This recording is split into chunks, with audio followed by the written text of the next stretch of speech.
Olá! E bem-vindos ao terceiro Livrinhos com Café.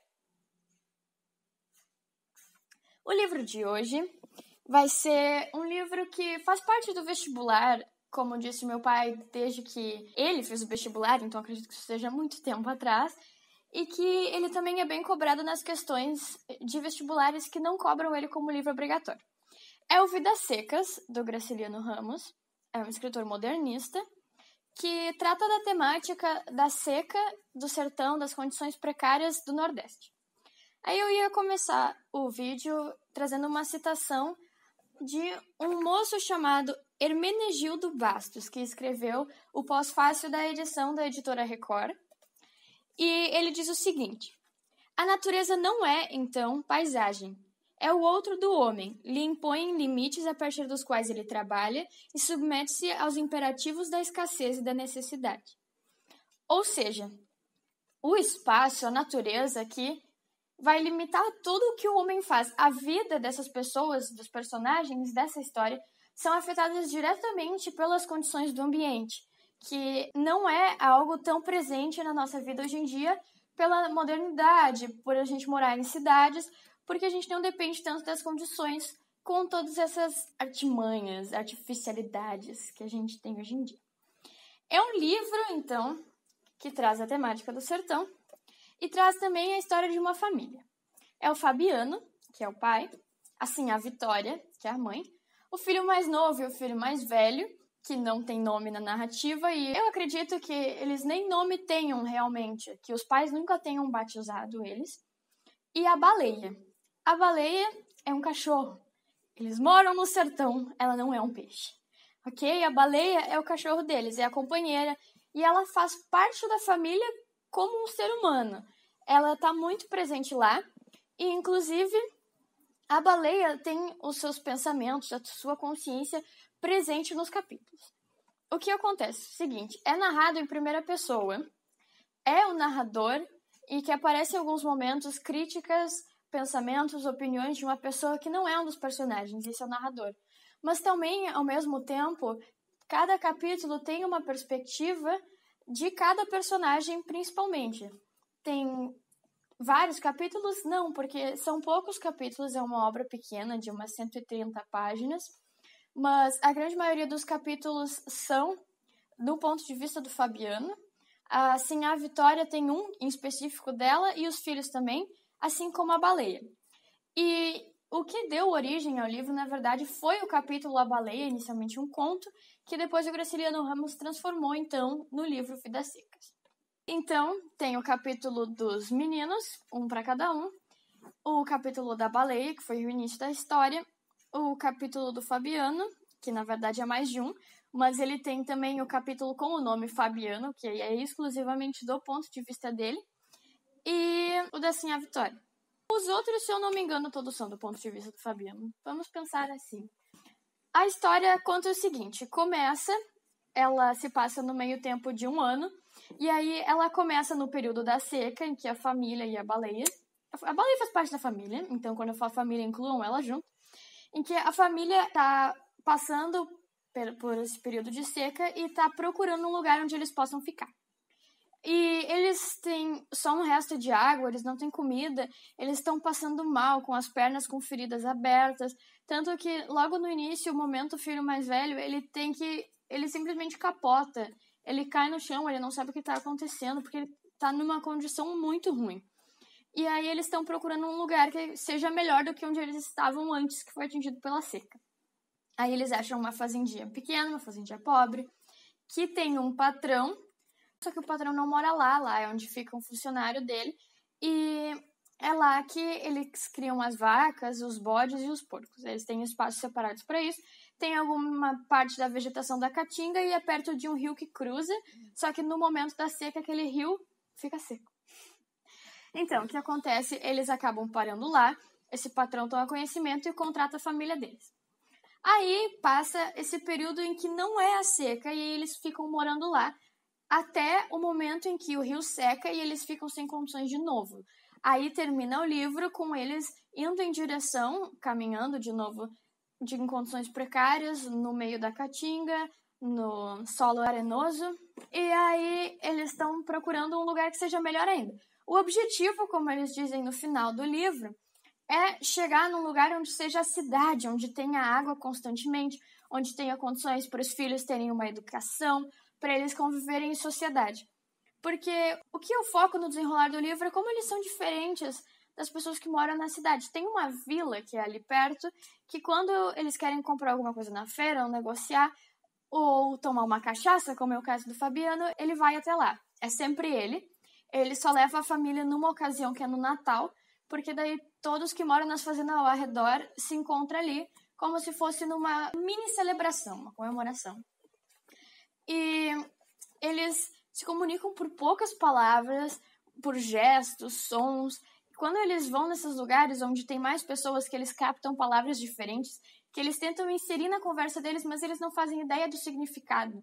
Então, fica um negócio perdido, um diálogo difícil. E tanto que várias vezes o Fabiano reforça de que ele é um animal, ele vive no meio de animais, ele se entende com animais. Ele é um sertanejo, ele é o cara que entende o sentimento e como o animal se sente, mas ele não sabe se portar na frente de outros homens, ele não sabe se portar em sociedade. Então, para eles, é tudo uma coisa nova, é tudo um negócio desconhecido. E isso mostra como a falta de contato com outras pessoas da sociedade muda, que nós somos desse jeito porque a gente mantém esse contato constante com outras pessoas dadas como civilizadas, porque na verdade civilizados todos nós somos. E como isso muda o comportamento dele e da família dele e do entendimento, como por exemplo, a amiga das crianças é a baleia. Eles não têm outras amigas, eles não sabem muitas palavras, tanto que no capítulo do filho mais velho, ele fica o capítulo inteiro atucanado, porque vai uma outra senhora lá visitar os pais dele, se eu não me engano, na costureira, ela vai remendar alguma roupa, e aí ela escuta ela falando a palavra inferno para a mãe, para a senhora Vitória. E aí ele fica encucado, o que significa inferno? E ele pede para a mãe dele falar e ela não sabe explicar, ela só diz que é uma coisa ruim. Então eles não têm esse contato com essas palavras e ele não consegue entender o que é uma coisa ruim. Por que uma palavra vai retratar uma coisa ruim? Ele não consegue entender isso, e essa é toda a aflição que gira em torno do capítulo do mais velho. O Fabiano, ele tem todo um contexto em que ele vai para a cidade, para a vila, que ele acaba num bar e se mete numa encrenca com um tal de soldado amarelo, que é para ser um agente, uma polícia daquele lugar, daquela vila, que nem ele fala um homem do governo. Só que ele se mete numa briga e fala uma besteira, e aí ele põe o Fabiano para passar a noite na cadeia. E dá tapas nele, facadas. E aí o Fabiano pensa assim, não, esse não pode ser do governo, porque os do governo são pessoas justas, lá são todos certos. Então eles não fazem ideia da realidade, porque o governo é um problema para eles, mas é uma coisa tão longe, para eles é perfeito, é inexistente. Então, esse não é do governo, esse faz mal, esse não é correto. Tanto que, num dos capítulos finais, ele se reencontra com esse soldado amarelo, só que daí eles não têm uma plateia, é só eles dois, e ele percebe como o soldado amarelo é pequeno, como ele é covarde, e ele pensa, não, é agora que eu vou matar ele. Mas ele decide que não, porque ele não merece, porque o Fabiano, ele é uma pessoa boa, e o soldado amarelo também, todo mundo comete erros. Então, esse é todo o contexto da história dele, tipo, não conseguir entender essa vida da cidade, essa forma como as pessoas se comportam, porque para ele uma pessoa da cidade de verdade é uma pessoa correta, é uma pessoa justa. O menino mais novo, ele quer ser que nem o pai, ele quer ter aquele controle sobre os animais, ele quer mostrar que ele também pode montar, pode laçar, e aí ele tenta subir num bode, porque ele é muito pequeno para subir num cavalo. E aí ele cai no chão, se suja, se machuca todo, e o irmão mais velho dele fica rindo. Os pais dele nem comentam. E o irmão mais velho dele fica caçoando dele, mas o sonho dele é ser que nem o Fabiano, é ser um grande vaqueiro. Então essa é a inspiração que ele tem na vida, porque ele não tem contato com todos esses sonhos capitalistas que a gente tem. E, na verdade, a baleia, então, que deu origem a tudo, tem o capítulo mais triste. Eu tenho que admitir que eu chorei lendo o capítulo da baleia e que outras pessoas com quem eu conversei também choraram.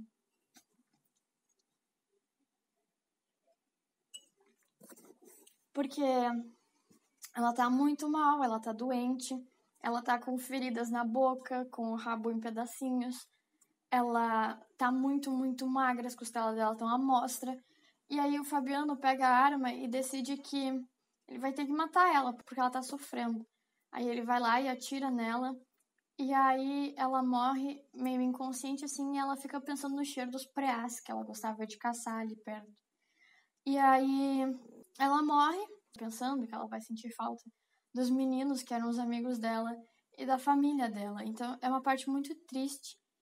Mostra a fidelidade de pessoas que, mesmo não tendo nada, dividem com quem dá amor para eles em troca. Daí mostra como ela se sentia gratificada por poder ficar ao redor da lareira quando ficava de noite no quentinho com eles e dormir com a família. Então é uma parte muito triste. Tanto que ao longo, até o final da história, o Fabiano fica pensando, será que ele devia ter feito isso? Será que foi a escolha certa? O que será que a baleia ia estar fazendo naquele momento? E é uma dúvida, é um arrependimento, uma carga na consciência que ele carrega durante toda a narrativa até o final, depois desse acontecimento. Mostra, então, principalmente a ingenuidade, a diferença, o sofrimento, porque várias vezes eles caçam o que eles comem, ou eles criam as vacas, eles acabam assando elas, eles matam os passarinhos, eles só têm acesso à água do rio que corre ali atrás. Então, mostra a diferença gritante, estonteante de pessoas que moram numa parte menos privilegiada, de pessoas que moram na mesma época em um lugar com condições diferentes. Então, mostra essa ingenuidade, essa simplicidade, essa diferença gritante. Esse é o principal ponto do livro. E também conscientizar das dificuldades que as pessoas do sertão passam. Então, eu espero que vocês tenham gostado. Lembrando que a história termina com eles fugindo da seca de novo, em busca da cidade, que seria o paraíso para eles, que é o que eles sempre sonharam. Essa foi a edição que eu li, da editora Record. Eu recomendo, ela é muito boa. E ela não é minha, inclusive eu peguei ela emprestada. Eu finalmente li um livro que não foi eu que comprei. Eu espero que vocês tenham gostado. Se inscrevam e deixem o like aqui embaixo. Comentem sugestões de livros que vocês queiram que eu faça a resenha ou que vocês queiram que eu diga se vale a pena ler ele ou não. Beijinhos, gente!